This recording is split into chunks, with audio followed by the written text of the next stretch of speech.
Call the roll. Mayor Fahed, Yes. Vice Mayor Lamas. Here. Councilman Dion, Here. Councilman Perez Crespo. Here. There is a quorum present. And just for the record, Councilman Santin is not here. Okay, thank you. Please stand for the Pledge of Allegiance.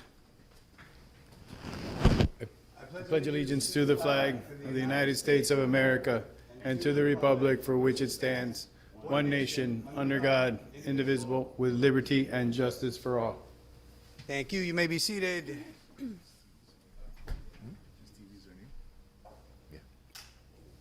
Welcome to our City Council Budget Workshop. I want to just thank JC, our city manager, and all of our staff, because I know a lot of hard work went into this budget, and we've all been briefed on it, but we'd like to see your presentation of it in its final form. So thank you again for your hard work. So take it away, JC. Mayor, council, I really appreciate the opportunity to yet again present to you another balanced budget. This year was a little difficult because of the, a little different because of the pending Amendment 3. You know, a lot of my colleagues throughout the county, they're like, what are you going to do? You're going to increase the millage? You're going to decrease the millage? What are you going to do? Get ready. And I just took the stance. You know what? I'm going to hold still and kind of like brace for impact, if you will. So we're keeping the millage rate the same. That is the, at least proposed here, is keeping the millage rate the same. I know next year, if it does pass, there's going to be a significant amount of cutting and trimming, and this will be is going to be a very different discussion next year. I'd rather do it all holistically in one time than just maybe nip a little here and then next year, who knows what happens. Anyway, so we'll go ahead and get started. Basically today we're going to go over is Santin on? Yes. Okay, so basically today we're just going to go over the budget highlights, go over the revenue trends, general fund departments, the special revenue and enterprise funds, future projects, and then the overall outlook.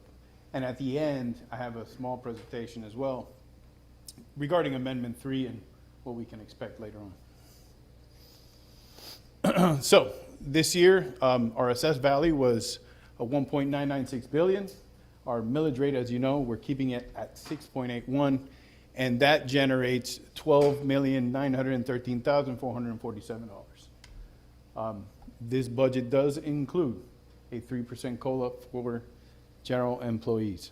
It also includes the police contracts are expiring, but I'm working with them considering what may happen in November. I'm working with them on a 1-year extension, so we can get at least past this year, and then we'll see what happens next year. That their increase, an extension of the current contract is 4% COLA. Overall, usually, like I said before, I always like to at least trim the millage rate a little bit every year. And you can see the downward trajectory for the past 10 years.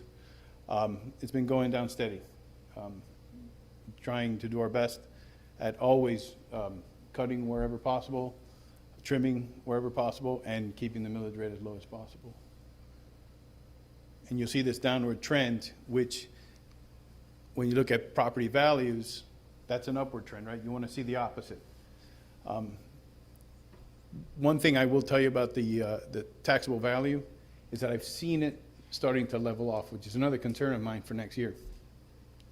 A couple of years ago it was around 10, last year it was 8, this year it's 5.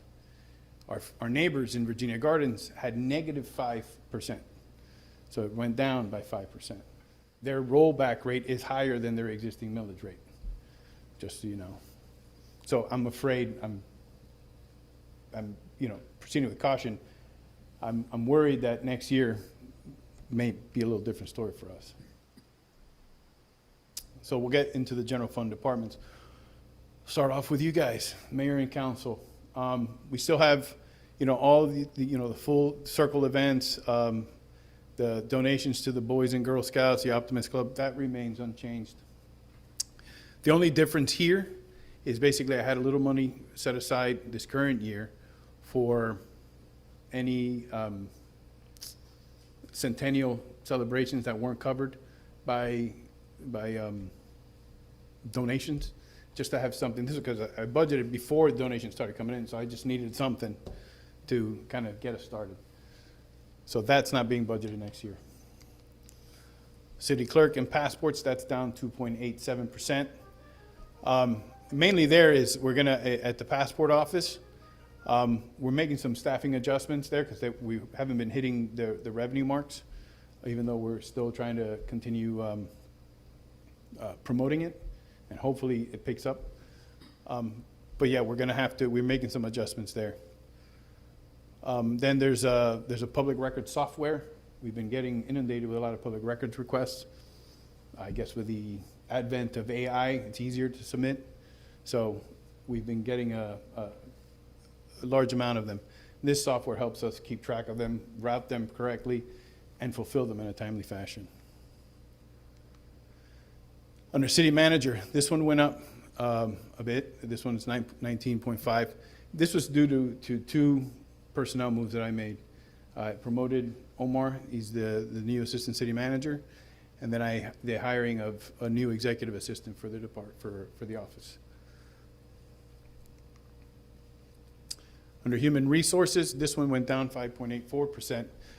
Mainly, the biggest number there is we had a contractor, a consultant, do our class and comp study. That was for last year. This year, we don't have that same expense. And apparently, we did a lot of printing and binding for our employee handbook that we just updated.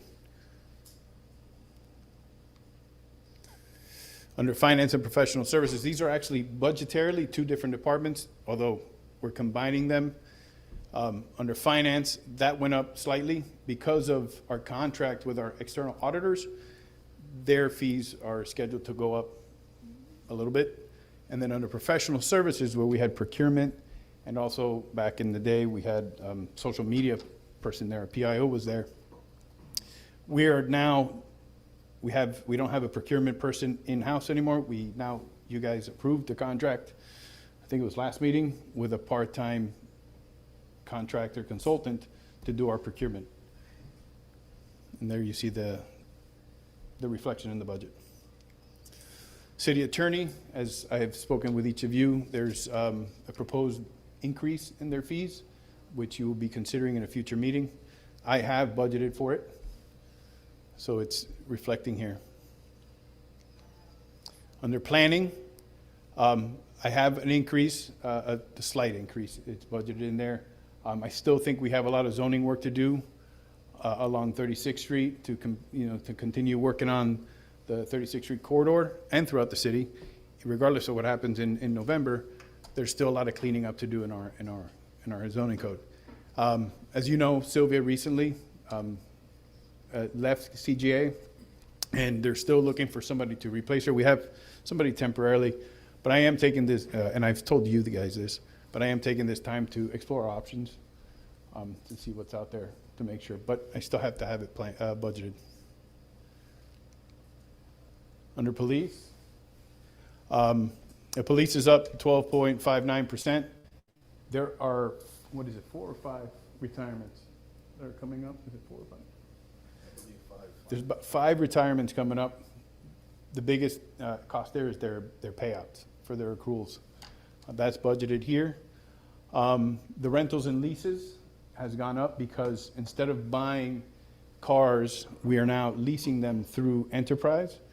It helps cash flow. It helps us keep a fresher fleet, while at the same time spending about the same amount of money that we would for 2 cars. We ended up with 14 cars. So now that has shifted over from capital over to rentals and leases. The CPO office is now under the police department general fund budget, and it's not in the LETF anymore. We moved it from their former location. Now they're at the senior center.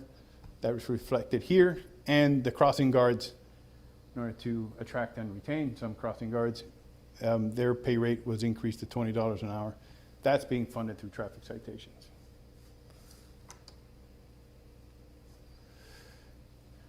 Code compliance. One of the changes I made this year is I moved code compliance to the police department. In doing so,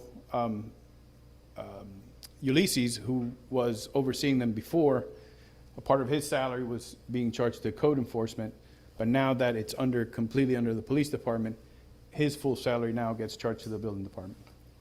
So you see this reflected here. Under IT, it's a small reduction, just decreasing contractual services, different renegotiation of contracts that George has been doing, and operating supplies has decreased. Under recreation, overall, it's an increase of 2.82%. The biggest jump here is under aquatics. Under aquatics, our lifeguards, our minimum wage is now, this is the last year where we increased it $1 to $15 an hour, which was mandated by the state or voted on, but this was the last year that we had to catch up. So that is reflected here. Tennis is a big decrease. We've completely taken that in-house. And Omar and Caitlin and her team are doing a great job. We don't hear, knock on wood, much from the tennis people. They go in there, they play uninterrupted. Same thing with pickleball. I mean, they may have some arguments amongst themselves, but that's nothing that we can do about that. Under public services, public works, the overall budget is up 4.07, and this is just an increase in repairs and maintenance, also tree trimming. The repairs and maintenance are for our older vehicles that we have, so they do require a significant amount of maintenance. Golf and Country Club, that one is up 19.59, but that's because we are looking to get a new lease with golf carts. We're going to go from gas to electric. At the most recent golf tournament that we had, when you hear all those gas cars going on, it sounds like a bunch of lawnmowers going off. It doesn't really lead to a pleasant golfing experience. That's something that Kevin has been wanting to do for a while. I think it's lining up just right to do it. And then also, there's a debt service payment for the new golf course equipment that we have now. The tractors and everything to maintain the actual grounds.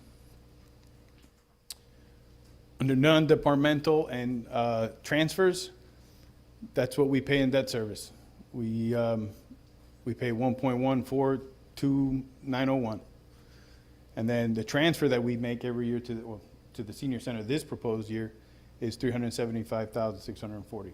So senior services, senior center, even though they get a lot in grants, we still have to subsidize from general fund $375,640. I mean, $375,640.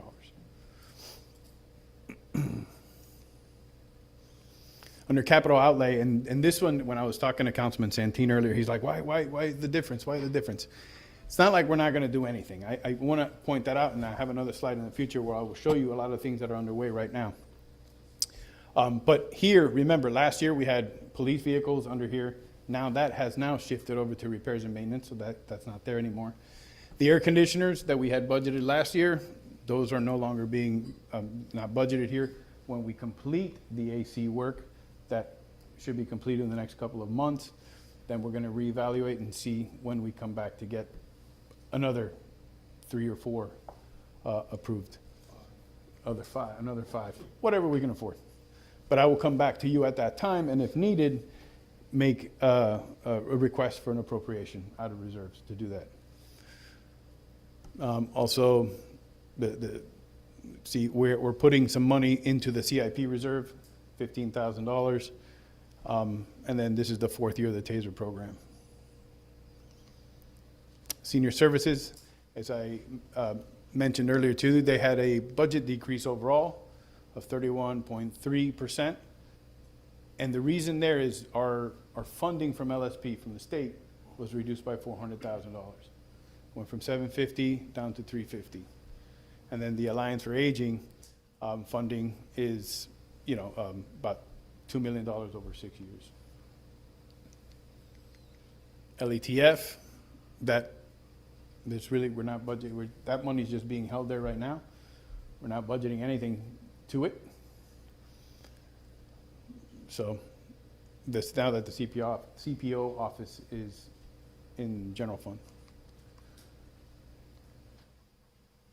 The road and transportation, this is basically the CITT, if I'm not mistaken, correct? This is the CITT? Yes. CITT, what we get from the county. This is the half penny tax that we get for transit and transportation projects. This is where we fund a lot of our sidewalk repairs, a lot of our roadway repairs, but also our minibus our shuttle gets funded out of this. This is the building department fund. It has a small increase of 6.67. This is basically salaries, and there's an additional vehicle that is being budgeted in this upcoming budget year from building department fund. This is not general fund. Another important thing that I wanted to share with you is that I'm hoping that by the start of the next fiscal year, we're going to be fully automated in our building department software, accepting permits online. They'll be getting reviewed online. And that's one of the reasons why we've been purchasing vehicles. These are for the inspectors, so that the inspectors can go in a city vehicle and do their inspections and not in a personal vehicle and maybe freak out a resident or somebody, like, whose car is that?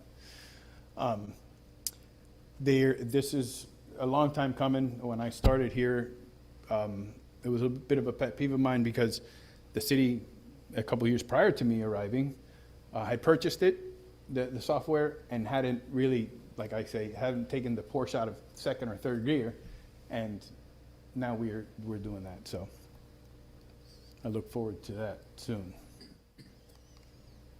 The debt service fund, that's what we're proposing there. That's what we're paying. We have, let me see, number of loans that we have. Senior Center, we have the Aquatic Center that we're still paying.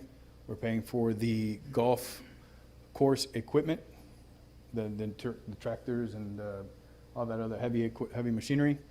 And was there something else? The course renovation. And the course renovation, that's right. What's the first one we start eliminating, the first step? I'm sorry? What's the first step we start eliminating? What's the first one we cross off? The first one to get paid off? Yeah. Do you know which one the first one gets paid off? How about like a 30,000-foot view? Like what's our trajectory on the debt service? Chris? Chris, you have it there? Like just, your opinion based on your experience. Like just, are we expecting like, what do you expect? Or what do you, how would you characterize the Hold on, trajectory? get it so you can get into the microphone. On the smallest note, I mean, it's almost immaterial to the city's financials, but one of the men's in 2030, one of the men's out into 2040, and the new one with Kevin for the renovation is also out to 2040. So you're talking about,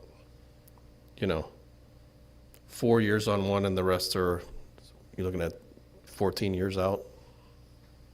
So you have a ways to go on the three most recent ones. The one thing we can look, and, obviously with what may or may not happen in November, one of the things that we will look at is see if it's advantageous to refinance so we can get a better rate, maybe lower overall payment, kind of free up some cash every year. But again, that all depends at that time what the rates are and what kind of deal we get from the banks. See if it's even advantageous. Stormwater fund. The stormwater fund, we have a number of projects in the stormwater. We just wrapped up East and Oakwood. That's a stormwater one. We have Forest, and we have South Drive. South Drive is stormwater, right? Those all have grant funding. We just wrapped up the East and Oakwood, and we're getting started soon on South Drive. So you'll see that one. That'll come out of stormwater fund as well. We also have a stormwater master plan that we're updating. We were waiting for our procurement officer to get started, But that one has a $400,000 grant as well attached to that. The sanitation fund, this one is doing a lot better. I don't know if you remember that there was a deficit of like around $900,000 some years ago. It is now down to, after our last audit, we've cut that down by 300,000, so now the deficit is around 600,000. And as we adjust the payments, or the rates, that number continues to trickle down. We are exploring, and Juan has shown me, the dump trucks that we have, the ones that take the bulk trash out to the big landfill for the county. There's a big steep hill that you gotta climb. And our 25-year-old vehicles are struggling to get up that hill. And Juan doesn't even like going up there. He said that he doesn't feel safe. They don't have air conditioner. The floorboards you could almost see through them on some of them. So we're exploring purchasing new dump trucks. If we do that, we would be through a loan, and then we'd have to adjust the sanitation rates next year accordingly. That's the cost of having your own garbage.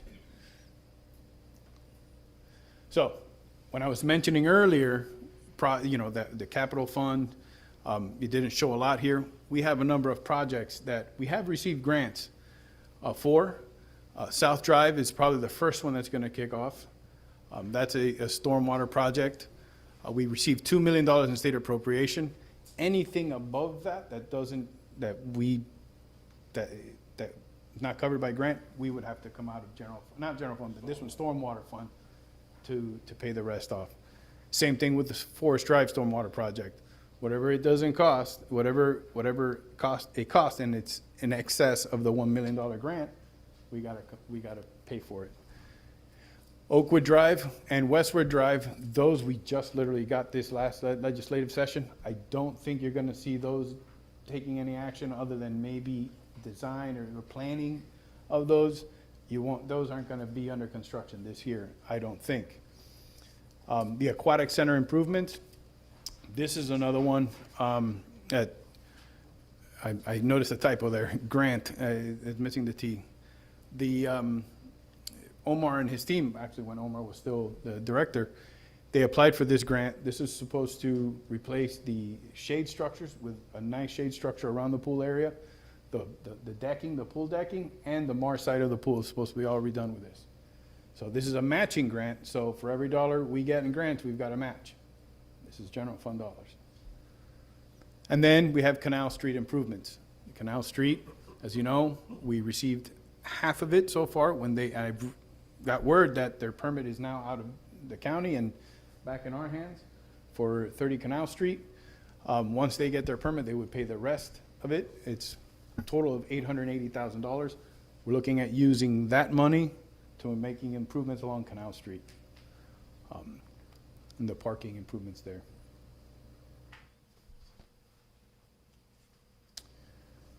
The enterprise funds, this one here is sanitation. You'll see what I'm talking about under fiscal year 2024-25. When you go all the way to the bottom, that ending net position, you see it at 607,091, which is better than it was the previous year at 982,220.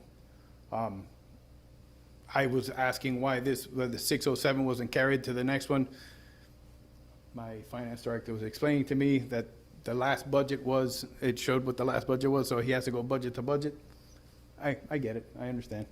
But just know that this one is getting healthier, it's improving, and it's really important to note that. On the reverse here, we're gonna have to look at part of the impact fees that we did. I also did a stormwater rate structure study, because we're looking at the actual stormwater rates.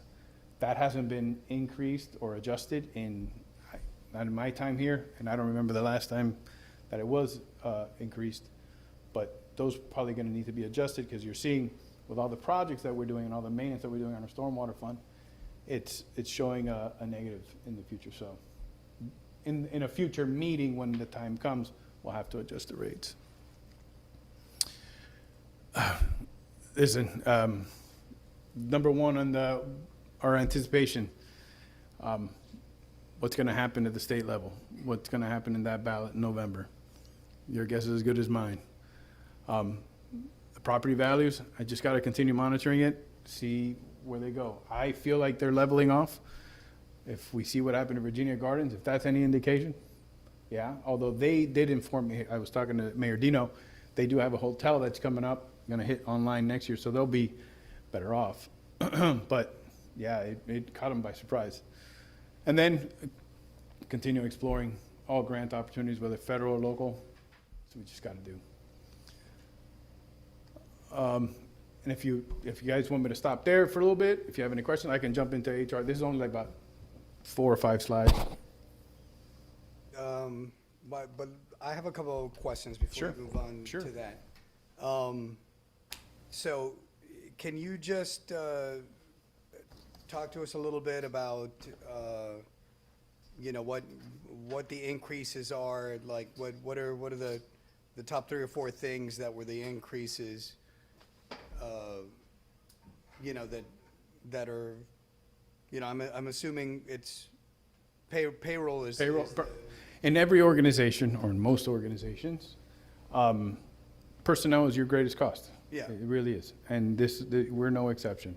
So. That's part of your operating budget, but it was responsible for most of the increases from year to year. About what is that the only thing that you feel like increased, that you had to try to move things around in order to accommodate? No, we did have, with those 2 the retirements, that was a big one.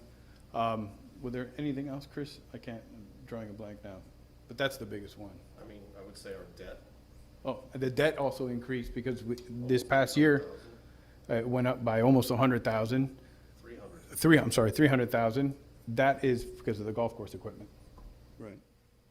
So that was the biggest increase there as well. All right. And do you want to speak to our reserves so that the public, Yeah, at that's the, always an important thing to, or reserves, the percentage that we have, or how much we have in reserve? I mean, we're slightly above the 25% as of last year's audit. The So- range, 18 to 25. So we're at the high end of the range. We're, you know, looking good as far as reserves, as far as we're concerned.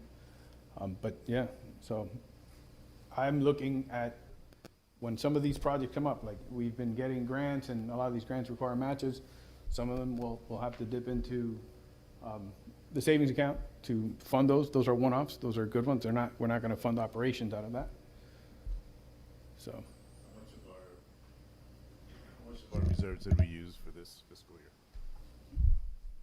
This current, I don't have that number. I don't have it. we'll figure, well, with that, we'll see after, when we do our audit, it'll true up, but there's been some adjustments.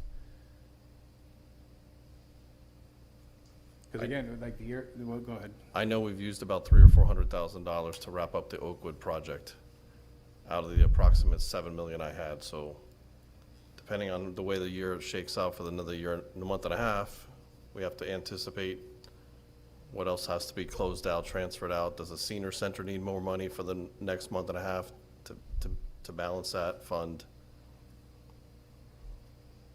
We could be down just under 25% at the end of fiscal 26. That's what I'm anticipating, and I think we're about 2 percentage points, maybe 2.5 above as of 2025. Through the chair. It might be too early, but I mean, it's something that we're facing in November, and I feel like it keeps coming up. After, let's say it passes, what is the first year? I believe it's 100 I'll get into that now. I'll get Okay. into that. You give me a second, and if there are any other questions, I can jump into it. All right. So, Amendment 3, HJR 1F. This is the saving our homes from excessive property taxes. So, if passed, the rolled back rate, the homestead exemption for homesteaded properties will increase from the current rate, the current number of $50,000. In 2027, it'll go up to $150,000. And in 2028, it'll go up to $250,000. Every year after that, it will get adjusted for inflation. So it keeps creeping up. As inflation goes up, it kind of keeps up. So let's see here. Oh, and the other big thing here is that for the non-homesteaded assessment, like for businesses and apartments, right now the cap when an assessment is done is 10%. That's going down now to 5%. And then under what the state also did under this is they actually defined general fund, what you can use it. They've made it basically a restricted fund. And they put a definition there of what you can use the money for. It's a little silent on some things like recreation, senior services, but I've been told that it's kind of left a little vague. So that way the city council can decide to use, funds on those type of things.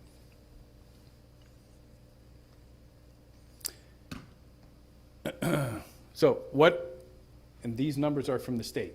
What can we expect? They did a 5-year projection.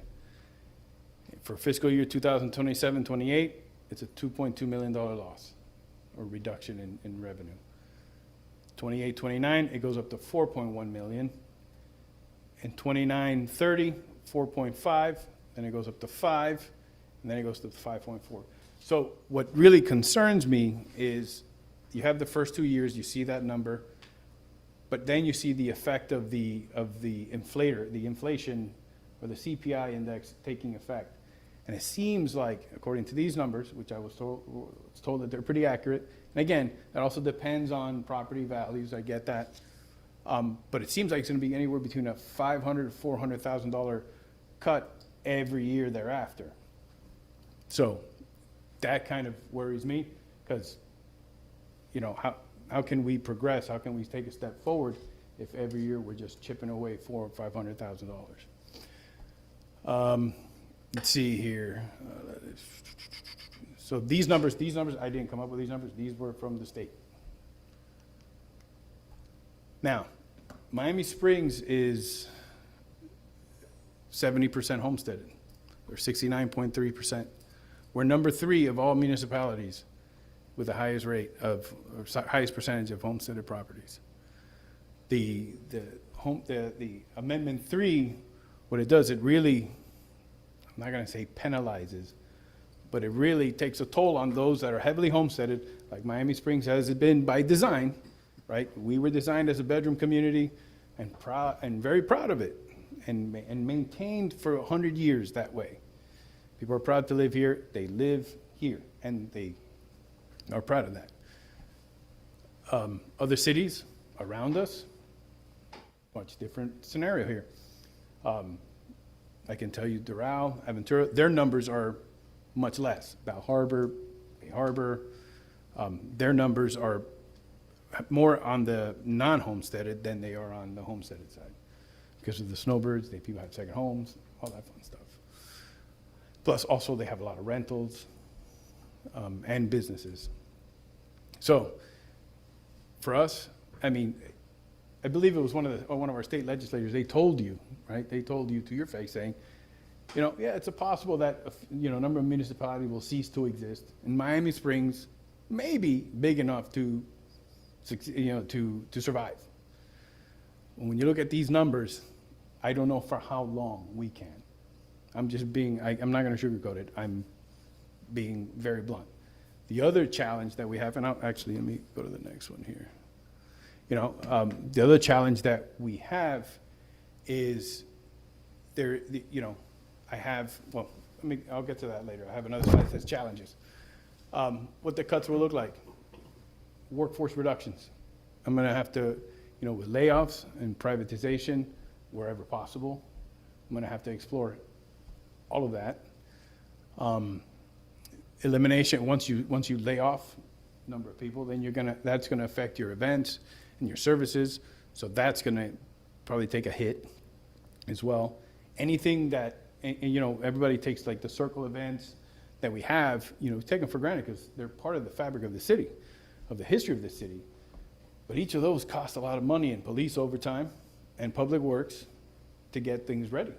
Because I can't man an event with the officers that are on duty, because if there's a call or something that happens while the event is going on, I can't leave them, especially if it's a road closure, because then you create a dangerous situation if the cops leave. A lot of our 5K, 10Ks that we have, they require police to close, so, you know, cars stop and yeah, so I can't have a police officer just leave, go tend to a call and come back. So you have to fill it with off duties or with overtime. So that's, I mean, it's just a really tricky situation there.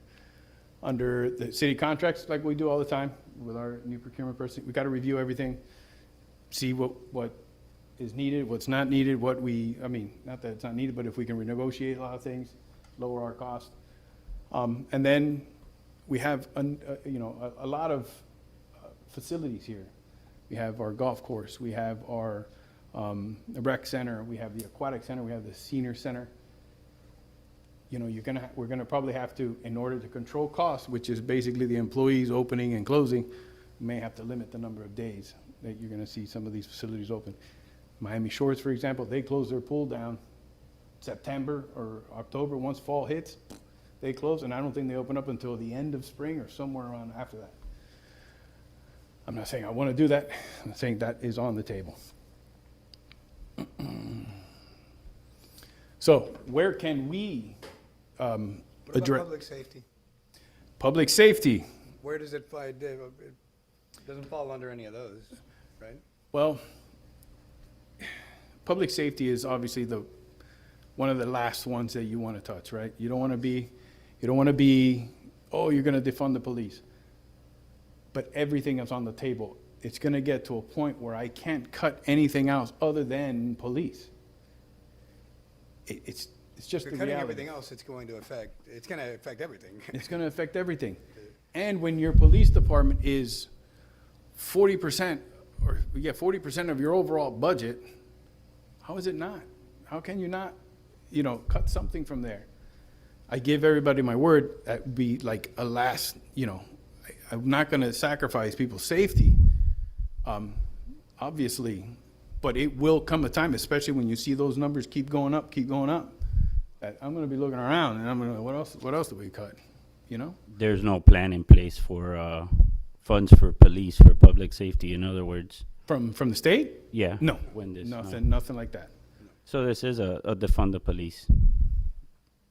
Every man for himself. It's defunding cities, every aspect of it.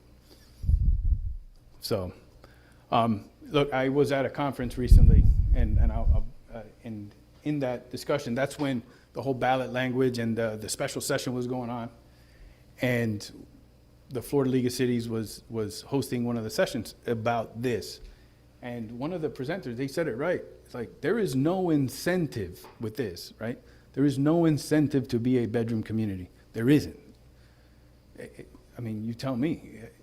If the ones, like our good friends in Medley, they are not even blinking an eye at this. They're like, what? They're making changes?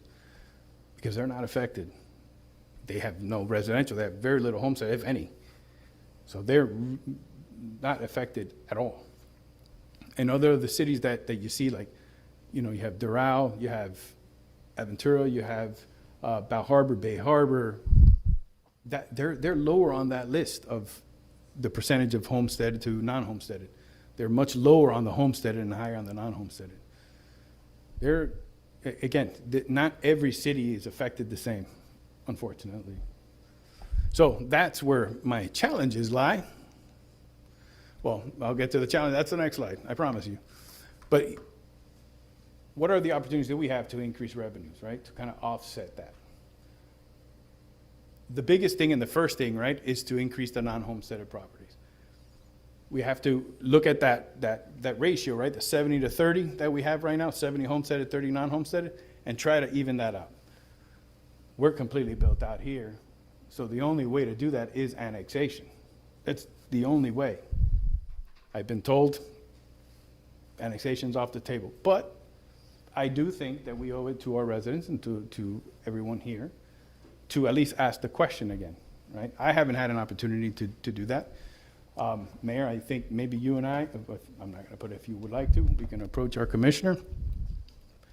I know there's a moratorium on there, but I also know that the county is also struggling with this bill, or with this amendment. They're also struggling, so I don't know if they're going to want to let go of some of their commercial tax base. But the question needs to be asked. And then obviously the other one is development. I know nobody wants to, we don't want to hear it, but it is what it is. That's what it is. Development. And again, our charter there limits that. We increase user fees. You have recreation programs, summer camps. All the user fees are gonna go up. Special event permit fees to cover public works and police costs. We've been, for years, historically, just giving away to the River Cities Festival, police and public works services, and even one time, I think we were paying them to put this on. And so how are you, Councilman? Good? You all right, bud? I'm glad you made it. So we have, we have to change that philosophy, right? So if River Cities comes in, hey, we can't fund this stuff for you. We can't do that anymore. We don't have that luxury, if you will. The Golf and Country Club, we have a wonderful facility there. Obviously, we can talk about increasing the rates for golf, but that's all market-based, right? That's all market. If we provide a good product, and we can start increasing, and we're chipping away at that. We're really trying to provide the best golf course out there, public course, for residents and non-residents alike. But then we also have the actual country club itself, that building. And I know some of you have talked to me, is there any way that we can get a new building there and build something nice so we can really maximize, profit with a nice banquet facility and maybe some amenities so we can make it a true country club feel? I would love to do that. We don't have the money to do that. I wouldn't use our reserves for that. It would completely wipe us out. I don't think there are a lot of grants for that. But what it would take is a public-private partnership.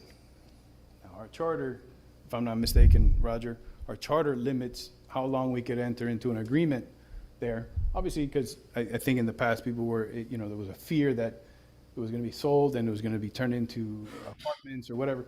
It's not what I'm talking about. That is not on the table.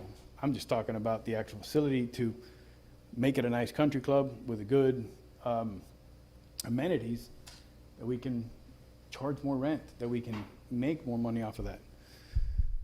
That's just one. Go ahead, Roger, I'm sorry. Yeah, so I just want to confirm, Mr. Manager, there is a charter limitation that prohibits leases beyond 5 years without a vote of the city electors. But that's leases. Yeah, leases. So 5 years is what you can do. And then the other option is increase the millage rate. We have a cap of 10 mills. And if we were to do nothing, right, no cuts, and we just want to raise the millage rate, we're going to keep everything the same. In the first year alone, I think we have to raise it to about 8 and change. The second year would go up to 9, right? Am I wrong? Around 9, and you're at 10. Your limit's 10. So what you're going to see next year is probably a combination of a lot of cuts. And I know, and I see the comments online, right? Oh, they're going to have to trim the fat. There's a lot of meat and bone in these cuts. I mean it. We're going to have to tighten your belt. I make the joke, we don't have legs for the pants to wear a belt. So it really is a challenging time. For sure, in my 25-year career, and we had something not as drastic back in 2007 when they did some other changes to, and this one they were focusing on the millage rate. But even then, you took your hit and then you kind of rebalanced and restored. But this one, just every year, it seems like it, at least according to the numbers, it looks like it's gonna hit us every year after that. It's really, really challenging. And so the challenges I have, right, when dealing with this and being your manager here, is you have the fact that not all cities are the same, right? You have other cities all around us that are not, blinking an eye at this. For us, it's really gonna affect us disproportionately because of our ratio of homestead to non-homesteaded properties. I have, like, as I mentioned earlier, I have two expiring collective bargaining agreements. I gotta renegotiate with them. Other cities have vacancies. Other cities can, I need to make sure I can keep a team together. This is when I tell you, this keeps me up at night, this does. The goal is to obviously, in your layoffs, is to retain your high-performing employees and give them more to do. And some of your, obviously, the underperforming or, retain your high-level employees, your high-performing ones. Employee morale, how do I manage that? How you keep going when this is looming? It's a real challenge. And like I said before, when you're facing a cut every year, how do I maintain our facilities? How do I maintain our streets?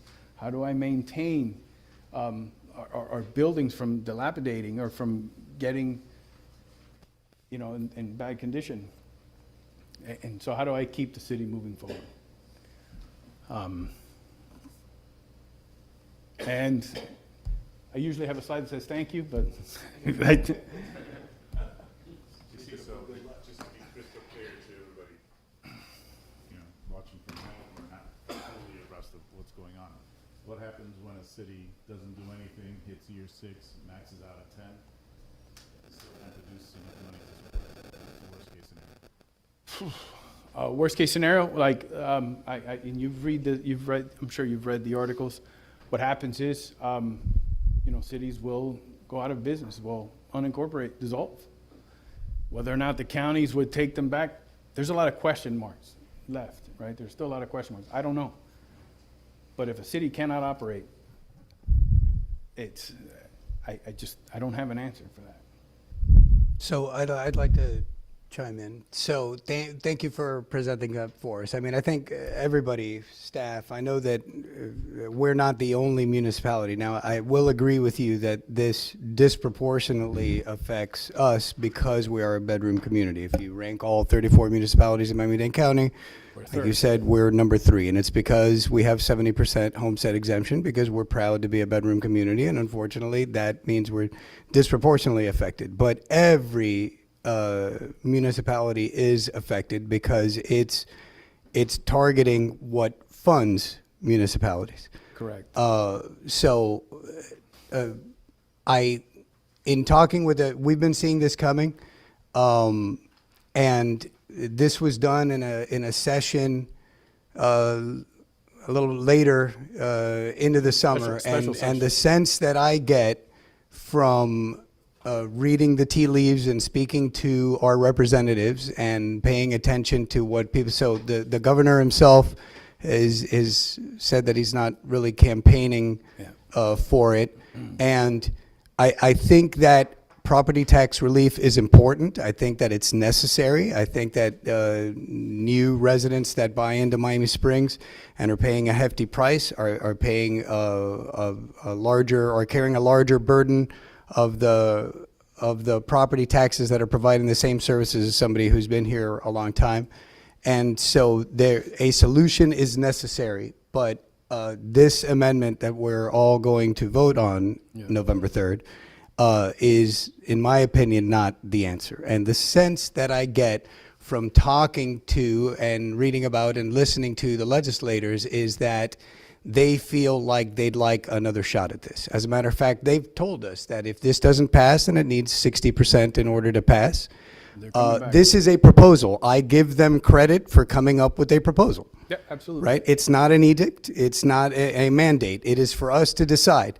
And while it seems tempting to think like, wow, this is it means I'm going to pay less, the consequences down the line. And I think that more and more municipalities are realizing this, and this does affect everybody. And you mentioned there, right? Like part of the challenge, you got expiring collective bargaining agreements. You know how this affects law enforcement is when their collective bargaining agreement is up, and now the city is dealing with all these cuts.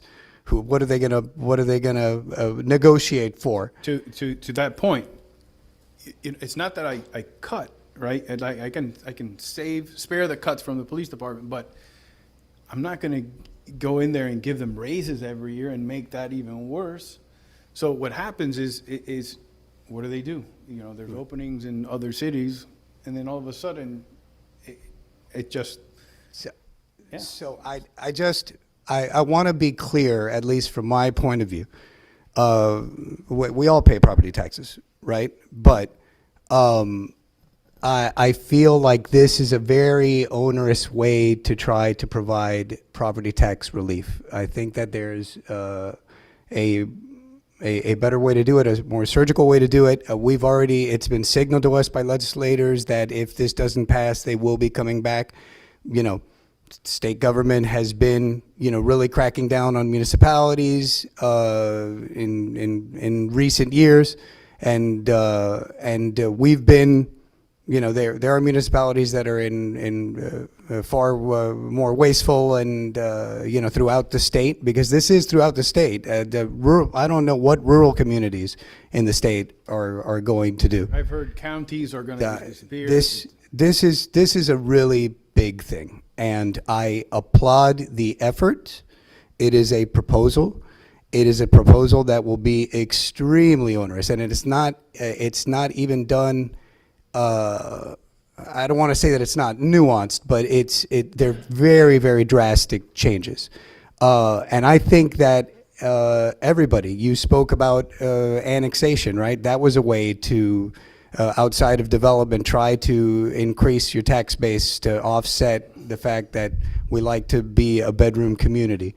But to your point, our attempts at annexation, the county the county really is going to have to, do some cutting with this, and they're not.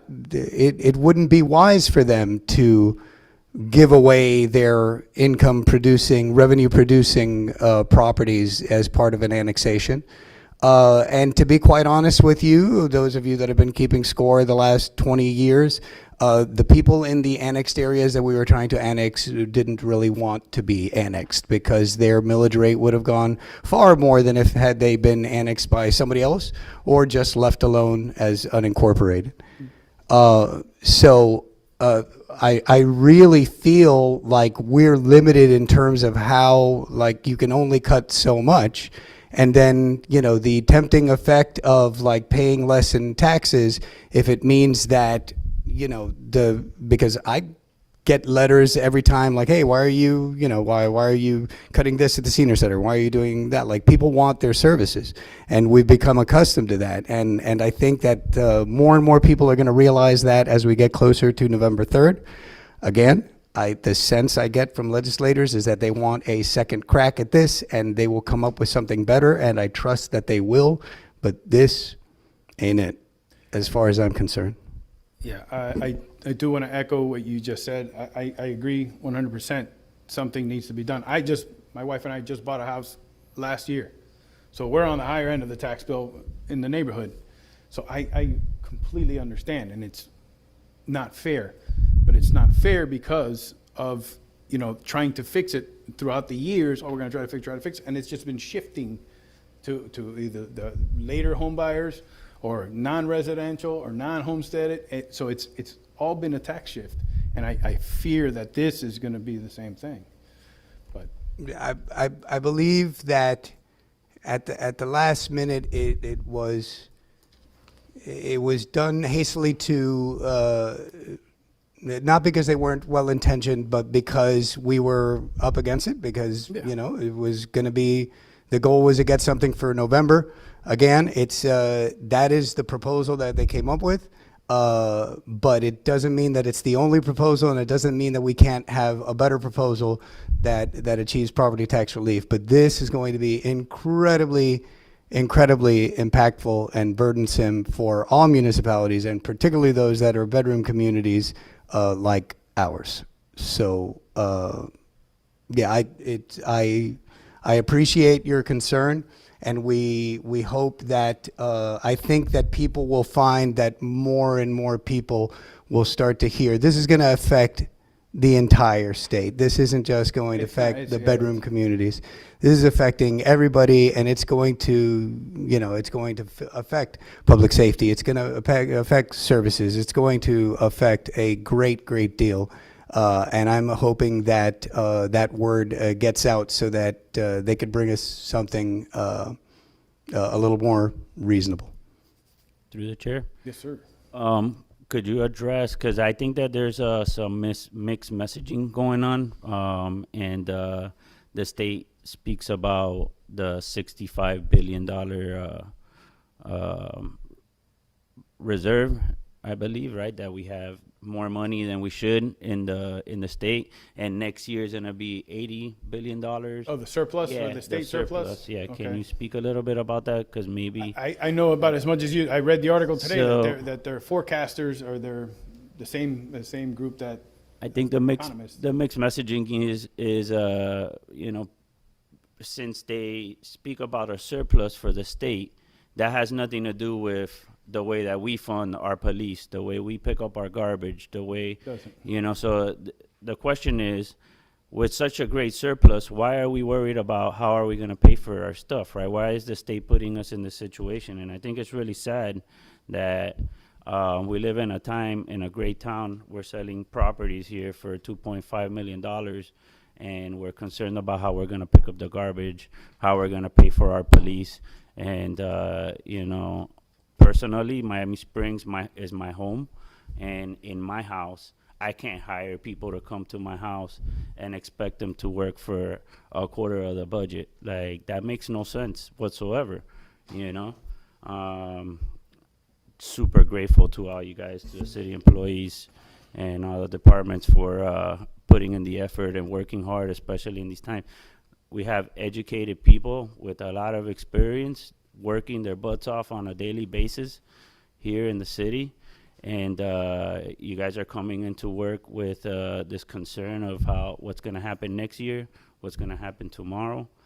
I do promise you guys that we're working very hard to figure stuff out, and thank you for doing that. But there's definitely a more responsible way to do this, and senior citizens need to cut their own fixed incomes. They could go that route. There's so many other ways they could go about this, and if it kind of feels like we're being targeted. Yeah, I can tell you. I don't want you to think that we're just kind of like taking this wait and see. No, my team and I are constantly, exploring new ways, already coming up with what we want to do in case this does happen. But yeah, it's a lot. It's going to be a lot. And defunding public safety is unacceptable. Unacceptable. Yeah.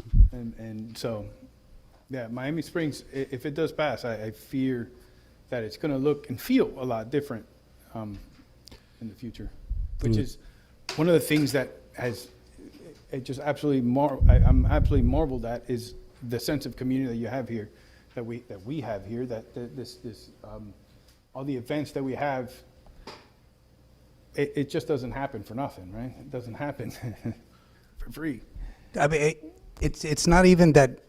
It's not even that, because you've already mentioned a couple of times, Councilman, defunding the police. It's the way we're at ground zero, right? We're not allowed to annex. There's a moratorium. We have a certain way of life that we want in our city. If we don't, if we were in Golden Beach, they don't. Raise the millage rate as much as you need to. That's the cost of living in Golden Beach, right? But that's not us. And we're a small municipality, and it's not about defunding the police. If we can't these kinds of cuts would seriously make it, it would put us in risk of not being able to have a city, right? And if that's the case, then who's police going to protect and serve, right? Then we'll have the county's police. And that'll save plenty of money, but I don't believe that that's what our residents want, right? So of all people, I think that a lot of people are going to come out against this. But of all people, I believe that the residents of the city of Miami Springs and the voters in particular, we have to send a message that they got to go back to the drawing board and come up with something that's a little more surgical, because it's not feasible. Thank you for making the correction, Mayor. If this doesn't go through, is there something we could do as a municipality to help cut taxes for residents? Maybe like the senior citizen? Yeah, there are things that we can do. As a matter of fact, I believe Councilman Santin and I even talked about doing something for senior citizens, and even supporting legislation in the state for senior citizen relief. But there's other things that we can do here internally. I think you've seen Hialeah do something similar to that. We can explore all those options as well, if it doesn't pass. But as the mayor said, and I've been told many times, if this doesn't happen, we're just coming back. So we'll see, and hopefully it'll be a more balanced approach. But Through the chair. determined. Sure. JC, if we go back, the largest, let's see if I got this right, the largest citywide spending is personal services. Correct. Remind us again, what is personal services? Personnel. briefly, Personnel personnel. services. Right, personnel Is services. employees. Those are your employees, your personnel. Okay, so if we're looking at, are we looking at hiring freezes? Are we looking at reducing the cost of living expenses? I mean, is that on the table? Are you limiting departments? I mean, is that possible? I mean, no, just a regular budget. I'm just talking about the regular budget, not the doomsday scenario that we've been talking about, which could happen. Just in general. What I've been doing, for example, we had a procurement person here. You don't necessarily need a procurement, and I think what we're trying to do is see if with part-time, especially for the big procurements, because in-house, the staff can handle some of the smaller procurement. We're not replacing that person, we're bringing in a part-time consultant to do it for us. That's a cost saving. And it's cost savings. And I'm taking that approach. We just recently lost, and again, I'm not very sensitive to this, but we've lost 2 key members of my team. We lost who to where, and then we did lose Juan in the clerk's office recently as well. We're not replacing Juan. We're kind of making do with what we have. Now, we have it in the budget just in case that we need it, but we're not filling it right now. That'll be for next year to ultimately cut. Okay. So wherever possible, we're not replacing. And where else do you think we could look at cuts on staff or reductions? Oh, yeah, I don't want to share that without, But it's a possibility. yes. Yes, it is. It is a I mean, very. I understand you want to retain, there has to be retention of talent. That is correct. If the other cities are suffering, I don't know where they're going to go unless they go to a larger municipality. But yeah, I just wanted to clarify that. Thank you. Through the chair. Yes, sir. I think a good practice will be, we've done all the exercises. You guys have done all the exercises on what if, with the cuts and what will we do. Maybe we should also look into, if this doesn't go through, what we could, give back to our residents, and maybe even work with other municipalities to get a bigger picture out there, or even the county, right? That's a good idea. That's a good idea. I want you to know that even if this doesn't pass, there's already things that we've been talking about, internal efficiencies that we saw that we can absolutely do, and we will be doing those regardless of what happens in November. Yeah, they're coming back with another tax relief proposal. Yeah. So it's not We're like, just gonna stay ahead of it, and really everything is on the table. I spoke I mean- to one of the candidates for governor, and not to mention any names or anything. I don't want to get into that, but the way he put it was, this is a one-size-fit-all proposal, and it should be more customized to the different municipalities and their needs. Yeah. So,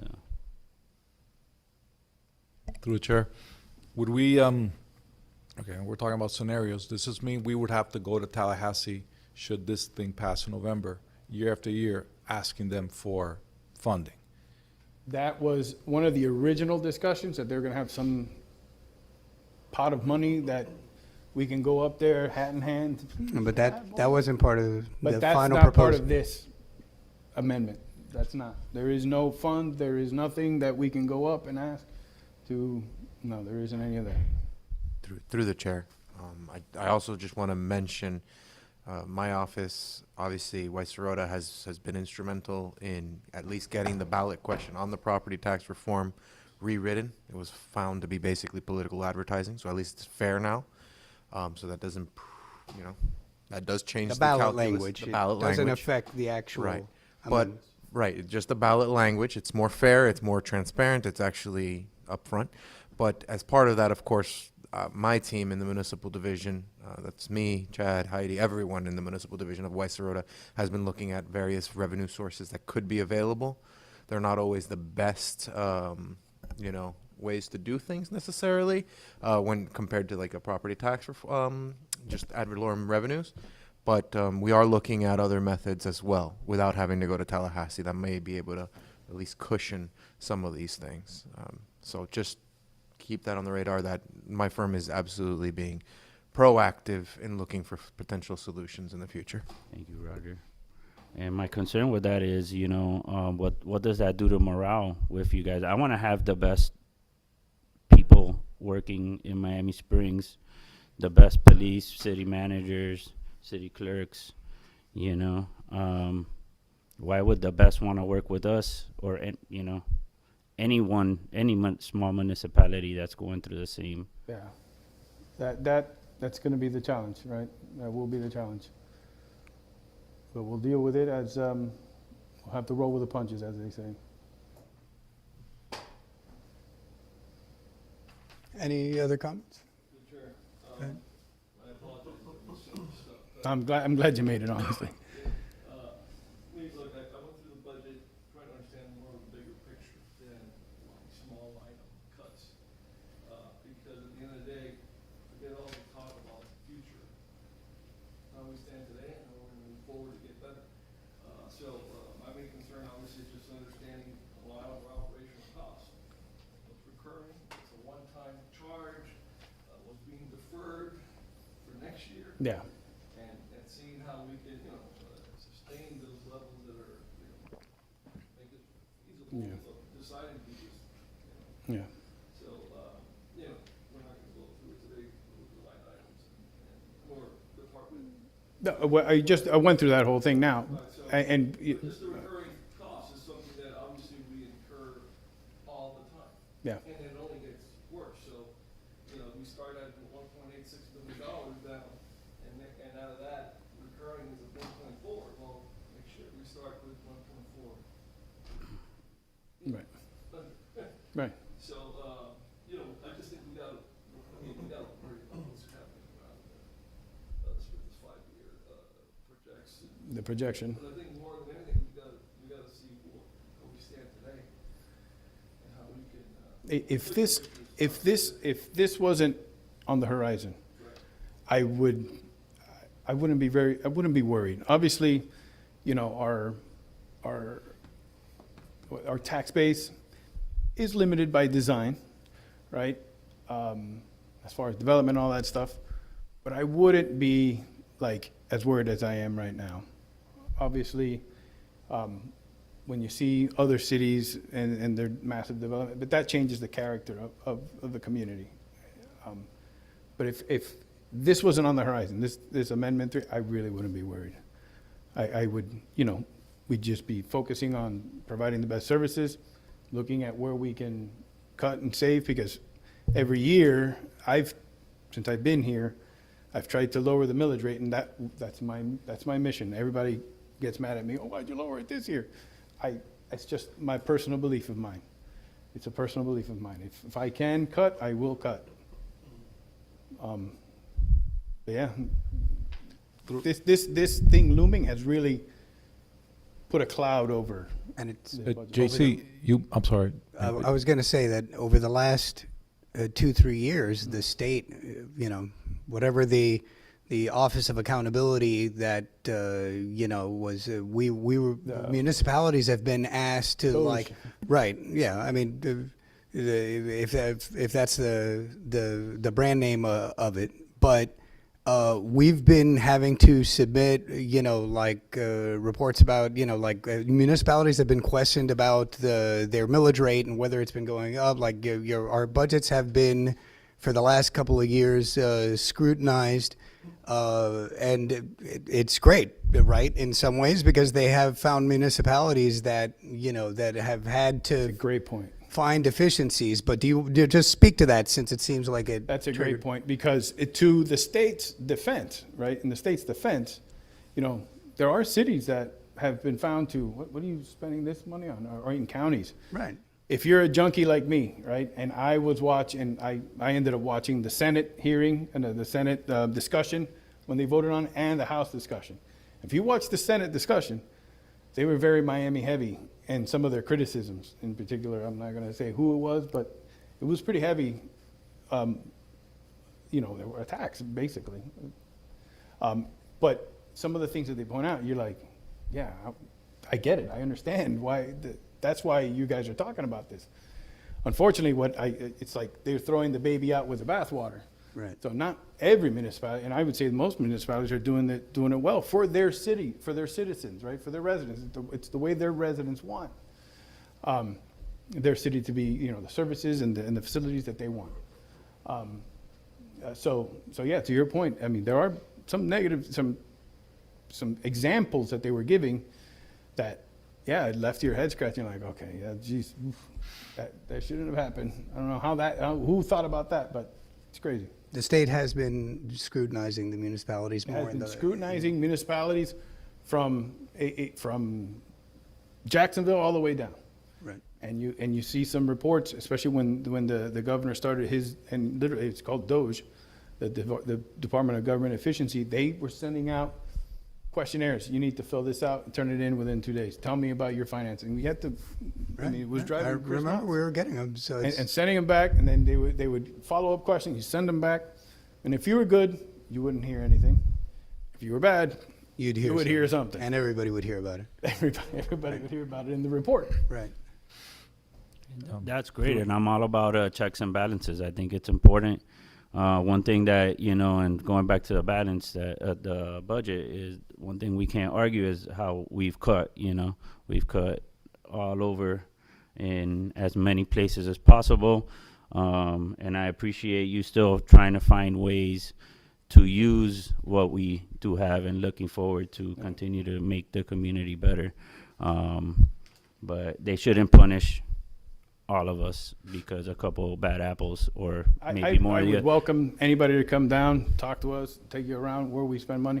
Because I think back then, when that whole thing was happening, they were taking exception to some of the programs, some of the things that cities were spending money on. It was becoming a very political discussion. And they were talking about, things, base purchases or expenditures of ideology.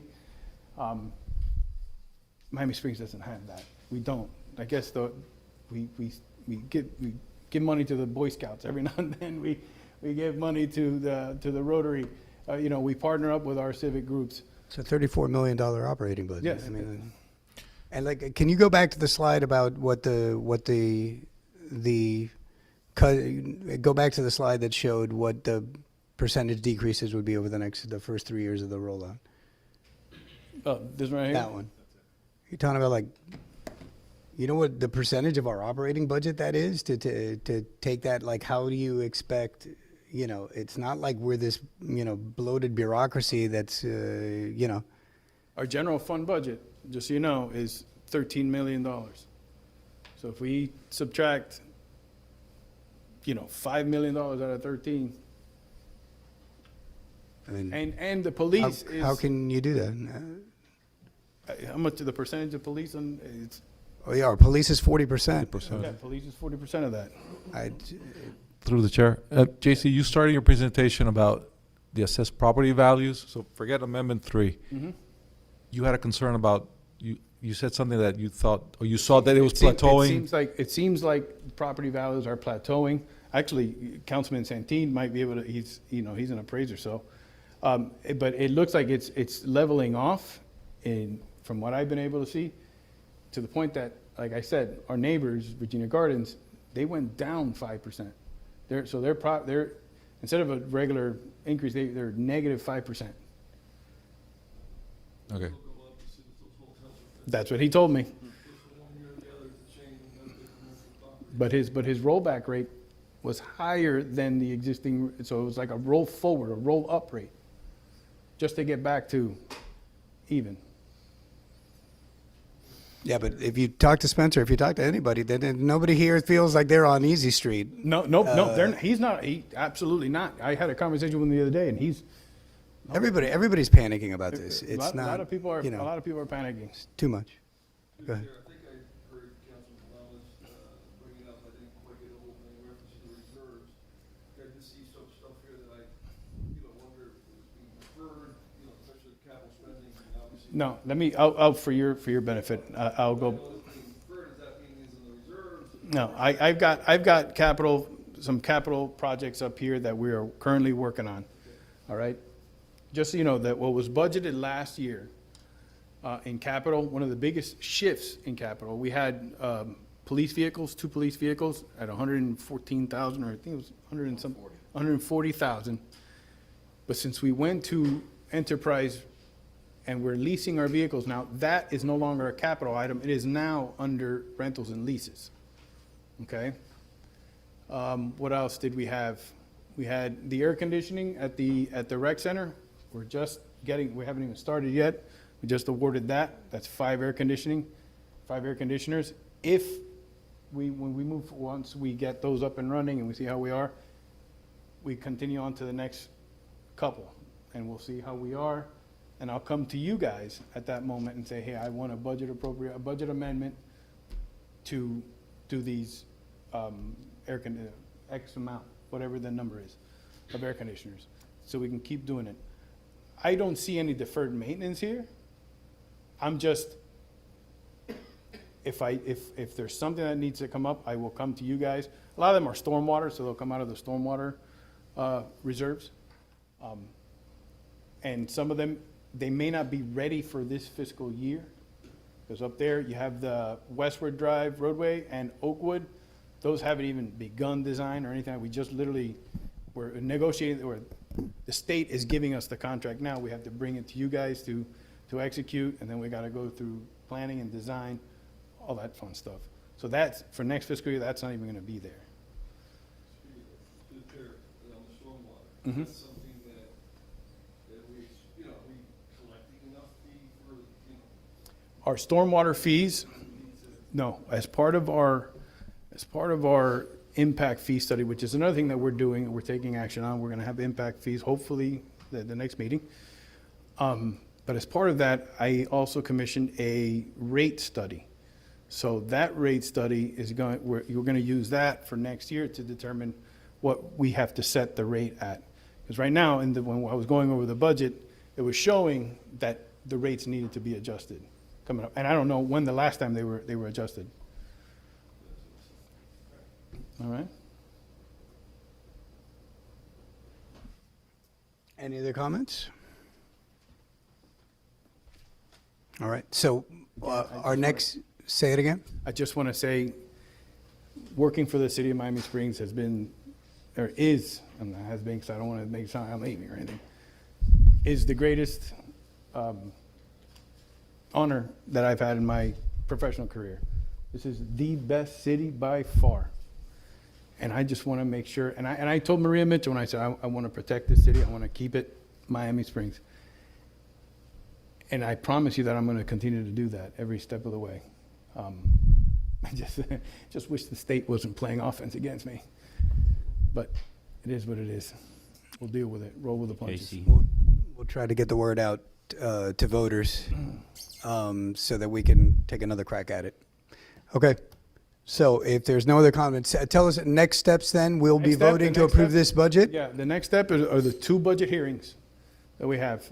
They are in September. September 14th and 24th, So 28th. they coincide with our commission meetings, Okay. our council meetings. So first thing we'll do is budget hearing, and then we'll move on to the council meeting. Because the budget hearings, do we have to make the announcement of when they are?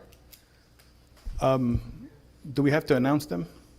We did that at the millage at the millage setting setting? Okay, in perfect. July, but we are constantly Perfect. announcing. So, yeah, the budget hearings, they are time and date specific, so if you say 7 o'clock, you do it at 7 o'clock. All right. And, Go ahead. obviously, when the mailers go out, the property tax information, property tax card is going to include all of the hearing date information. And before second hearing on the budget and millage, of course, there will be a separate ad as well. All right. Well, thank you to you and your staff. Thank you, Chris. I know that you did a lot behind the scenes to This is the to man make right here. to make I- this happen. So yeah, thank you again. And so this city council budget workshop is adjourned at 7:21. Thank you.